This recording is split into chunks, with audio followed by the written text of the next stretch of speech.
Alrighty, well, I'd like to offer you a video recommendation today. And that video recommendation is of the best years of our lives. This takes place just after World War II, and it's a story of three veterans coming home to their home lives. This is Patricia, and I'm traveling for history. And although this movie is based on a novel, and novels are always fiction, it's still worthy of watching. In fact, the novel was written by McKinley Cantor. This movie was filmed in 1946. It is in black and white with an all-star cast. It has Myrna Loy, Fredric March, Dana Andrews, Teresa Wright, Harold Russell, and let me see, Virginia Mayo. Hoagie Carmichael is in it. He plays Stardust. That's a song, of course, not his name. And then it was introducing Kathy O'Donnell. Let me read you the back of this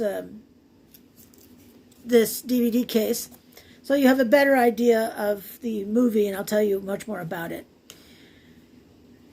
Winner of 7 Academy Awards.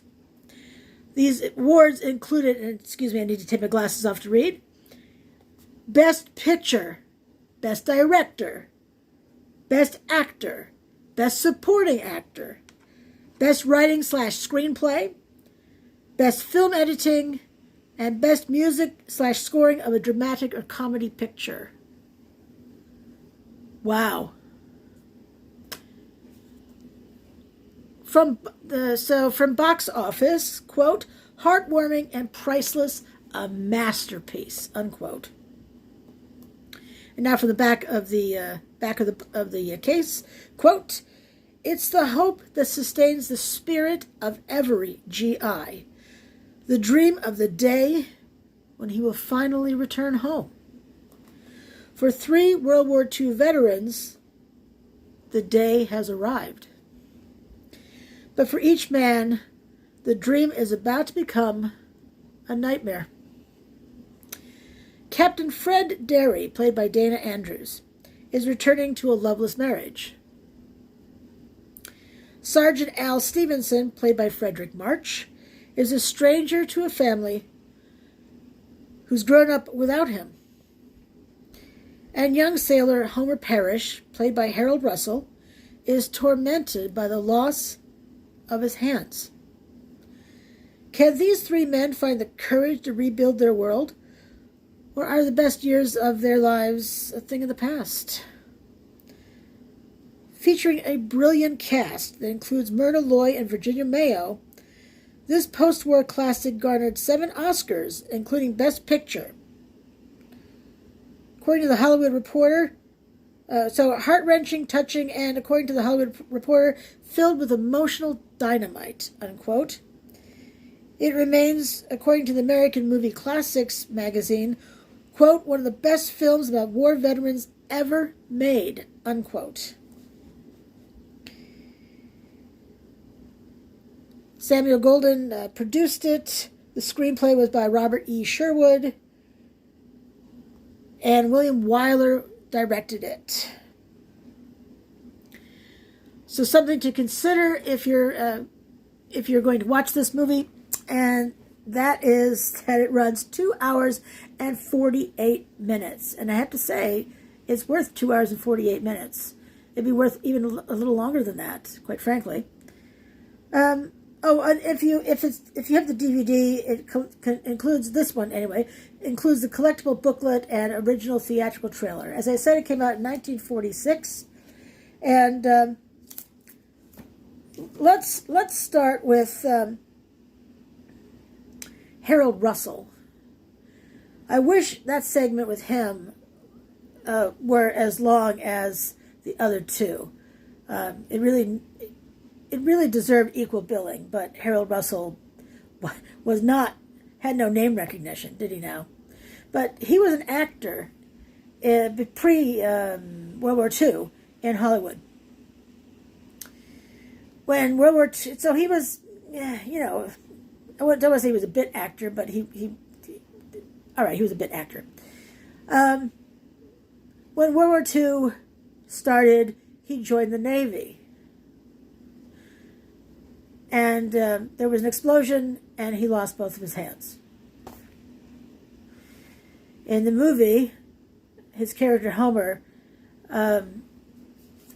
had hooks, and the hooks it was a pair of hooks for each, hand replacement, and they were hooks on the end. And he would take the other one and adjust something so he could widen the grip or narrow it on either pair of hooks. It was actually pretty fascinating to watch that in the film, adjusting it to put the flag on his jacket, showing he was a veteran, or even pulling it off on someone else's lapel. Fascinating stuff. It was really interesting for him in the movie. So when I'm referring to each character, I'm just going to refer to them by the actor's name to keep it simple. So prior to the war, in the movie, the next door neighbor and he were high school sweethearts and apparently engaged. Upon his return, he was an angry guy. Geez, this is not surprising.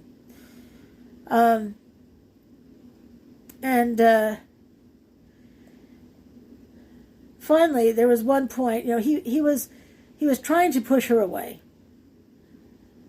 And she was having none of that. He finally said, they were in his house, and he finally said, come upstairs with me and let me show you what it would look like. So she followed him upstairs to his bedroom, and he had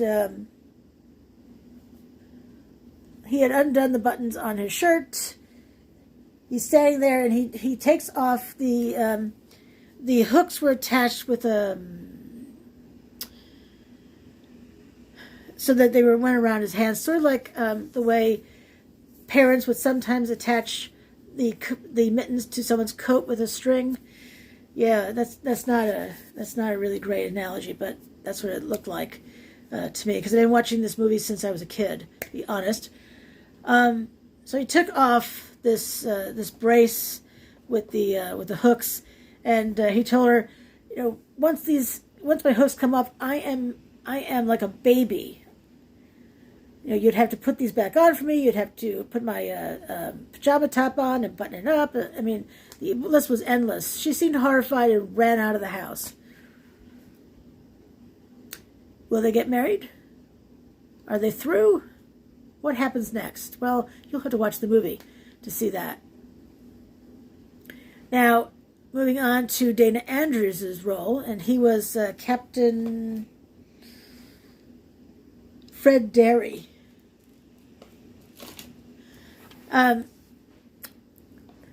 Captain in the Army Air Force. So he flew planes, and his wife was played by Virginia Mayo. My gosh, she played that role to the hilt. So good, and how awful she was. Wow. So sarcastic and demeaning, and these are not good things, but the way she played her role is like, wow, that's so bad it's good, or so good it's bad, depending on how you want to look at that. At one point, she was wearing silk stockings, and I understand during World War II, silk was not generally available to the public. I mean, it was rationed like everything else, but really, really rationed, because silk was used to make parachutes. So parachutes will always come before women's silk stockings. And he asked her, "Are those silk? Where did you get them from?" And from her answer that it was from another guy, although they were married. She was excited when he came back, because then she could parade him to her friends in his uniform, and I think men look dashing in a uniform, so clearly she did too. But then, he couldn't get a job, or he couldn't hold a job. At one point, he was working as a soda jerk. You know what those jobs are, right? Or were, anyway. At a soda fountain, they were the ones who would pull the handle for the soda pop, make the milkshakes, scoop the ice cream. You get the idea. So Dana Andrews' character was there working, and there was another soda jerk there who was, he was a jerk. He lived up to the title. And Harold Russell's character went in, and the guy, the soda jerk, made a disparaging comment about how it was stupid that he had gone to war. And then look what happened to him. And, that's when Harold Russell's character takes the hooks and rips the flag off the guy's lapel. And Dana Andrews walked over to see what the heck was going on. He had known Harold Russell. They met somehow. And at one point, Harold Russell's character said, if I had hands, I would deck you. And Dana Andrews came over and actually did deck the guy. And he was fired on the spot. He just couldn't hold a job. Not that wasn't understanding. Any one of us might have wanted to deck someone, but most of us don't do that.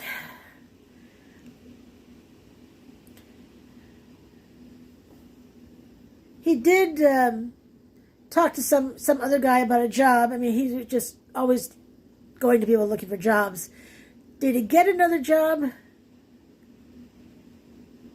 I'll let you watch the movie for that. There was a point when he had met the daughter of, Fredric March's character, and what was his name again? He was Sergeant Al Stevenson. Before the war, he was a banker, and when he returned home, Myrna Loy played his wife, and Teresa Wright, his daughter. When he went to put a suit on, he had lost a considerable amount of weight. And he was like, oh, wow, I'm going to have to take these pants in. His wife, Myrna Loy, said to him, no, I'm sure you'll fit those pants pretty soon. But he returned to the bank to work, and veterans would come in, and he was doing these handshake deals, not asking for credentials, money. Can you afford to pay this loan? And the bank president, who was sort of wasn't really necessarily a father figure, but it's not that the president was saying to him, but the president told Fredric March's character, we really need to know if they can repay these loans.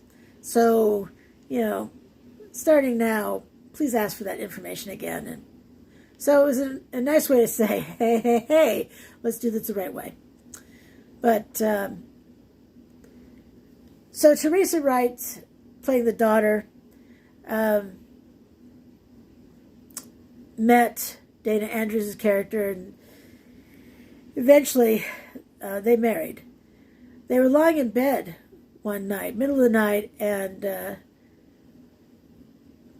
Dana Andrews sat bolt upright in bed, and he is calling out commands. His eyes are wide open. He's clearly not awake, and he's calling out the commands, and planes around him are being shot out of the air, and she's trying to tell him that it's okay, that nothing's going on.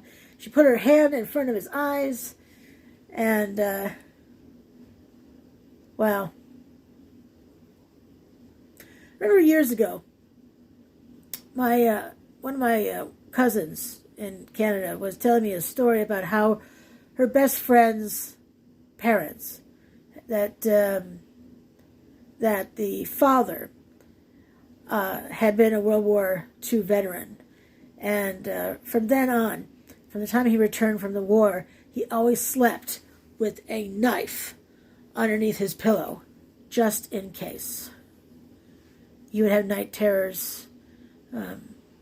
So these stories, though fictional, certainly have a strong ring of truth, even today. So,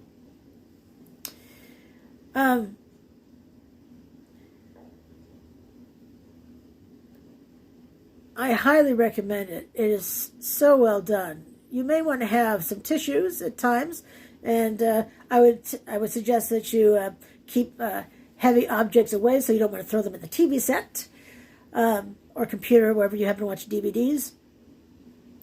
But again, the best years of our lives. 1946, outstanding. The cast was amazing. The storylines, excellent. And just, wow. A wonderful movie. Wonderful movie. It didn't win 7 Academy Awards by being awful, did it now?